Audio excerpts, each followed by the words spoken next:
បាទជ្រាបសួរលោកគ្រូថ្ងៃនេះខ្ញុំមកធ្វើការងារតាក់ទងនឹង lab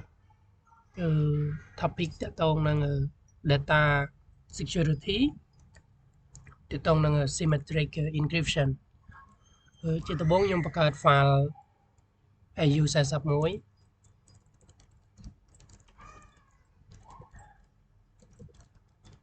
បន្តមកទៀតខ្ញុំចូលនៅក្នុង file AU40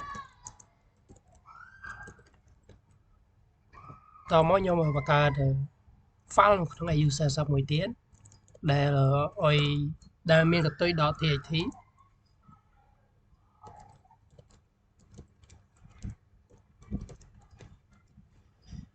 បន្តមកខ្ញុំសូវានេះគឺជា file របស់ខ្ញុំបន្តមកខ្ញុំ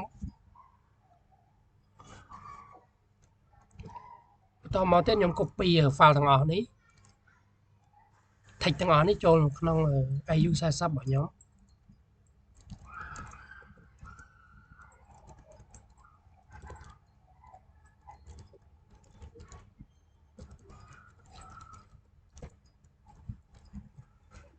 បន្តមកខ្ញុំវា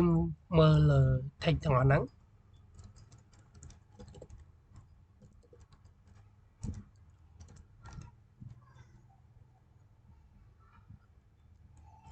នេះគឺវាមូមកហើយបន្តមកទៀតខ្ញុំនឹង encrypt វាដោយប្រើ password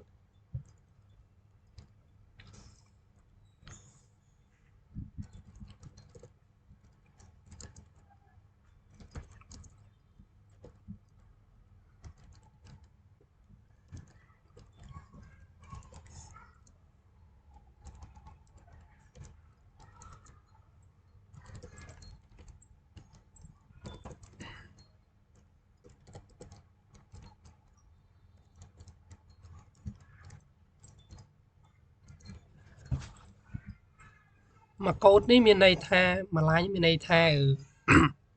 យើង encrypt វាទៅលើ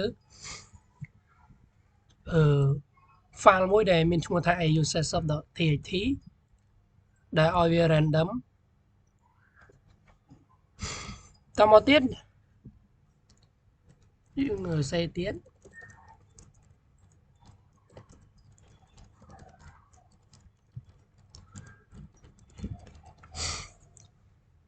ចឹងមកកន្លែងនេះមានន័យថាឲ្យវា output ចាញ់ ឈ្មោះ au40.enc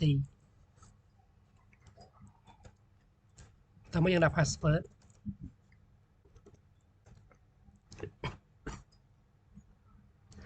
ចឹងការ encrypt របស់ខ្ញុំបានជោគជ័យហើយបន្តមកយើងសូវវាមាន file 2មាន file text តាមដានមួយនិង file enc មួយចឹងខ្ញុំធ្វើការចូលទៅមើល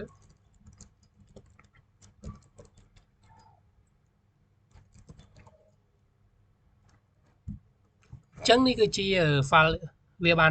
encrypt ហើយដែលពាក្យទាំងនេះយើងមើលអត់យល់ចឹងយើងនឹងទៅធ្វើការ decrypt វាចាញ់វិញ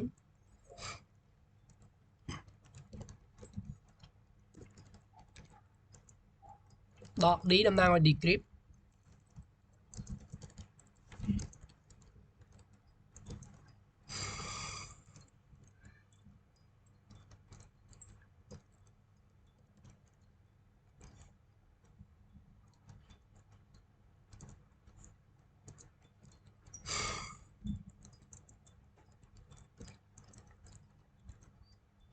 decrypt in folder ឈ្មោះ folder នេះ au40.enc នេះ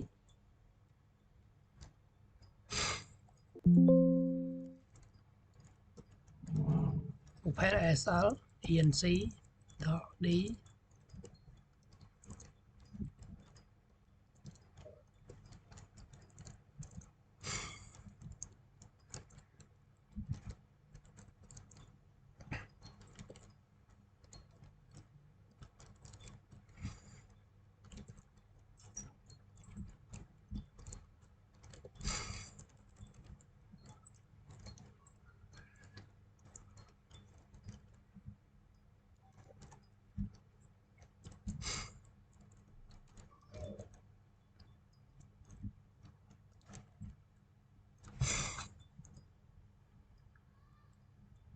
Chân mà code cái này cứ đọc đi ní mới làm nào rồi decryptវិញ line style random បន្តមកទៀតយើងទៅ decrypt in ទៅ decrypt នៅក្នុង file au40.enc ហើយវា output ឈ្មោះ file របស់ហ្នឹងគឺឈ្មោះ decrypt.txt យើង enter នេះដល់ password ដែលយើង encrypt ពីមុន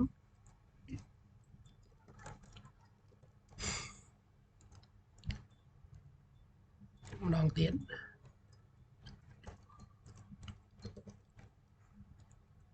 អញ្ចឹងយើងបានហើយអញ្ចឹងយើង vim ចូលទៅមើល file ហ្នឹង